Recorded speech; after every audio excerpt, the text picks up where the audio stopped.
The medical situation is divided up into tiers. Okay, the first three are the most important. Tier 1 is what you would class as your first response, which is any one of the guys, they all carry a field dressing, a tourniquet. What we're talking about here is trauma, not clinical sickness, measles, mumps, anything like that. We're talking about trauma.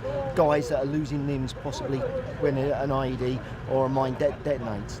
So your first, tier 1 is your first responder. It's a guy that's going to get there on the scene and stop the bleeding initially. That's the big thing.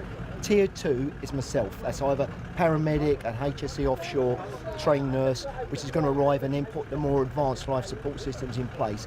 And our job is to stabilise and evacuate the casualty to a tier 3, which is a doctor. In this case, it's the nearest hospital, which all the guys are briefed on. The drivers, the ambulance drivers know the way there.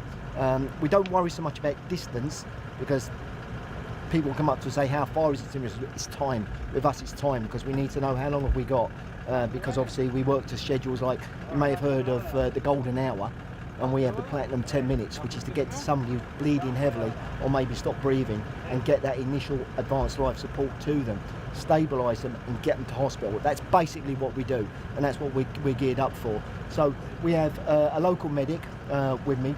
I have two very good medics, very highly trained. When they're not working for us, they actually volunteer and work in the local hospitals in the emergency, so they're very, very geared up.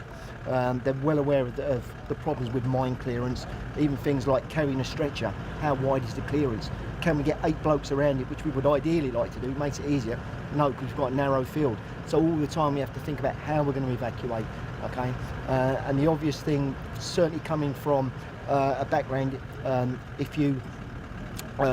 it's all about not rushing in.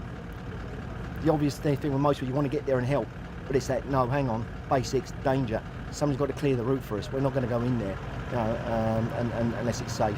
Stabilising the casualty, getting them out as quickly as we can, and getting them to the hospital as quick as we can. Depending on the type of blast and size of the blast, it's going to determine the injury. If it's a guy that's on top of a main charge and it goes off full effect, all I'm going to do is probably have to go around with 2 bin liners and pick up the pieces.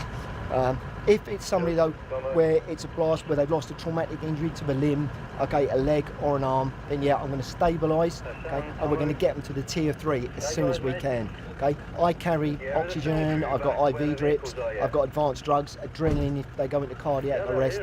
All these things are there. That's my main purpose in life, is the advanced life support on their way to the hospital.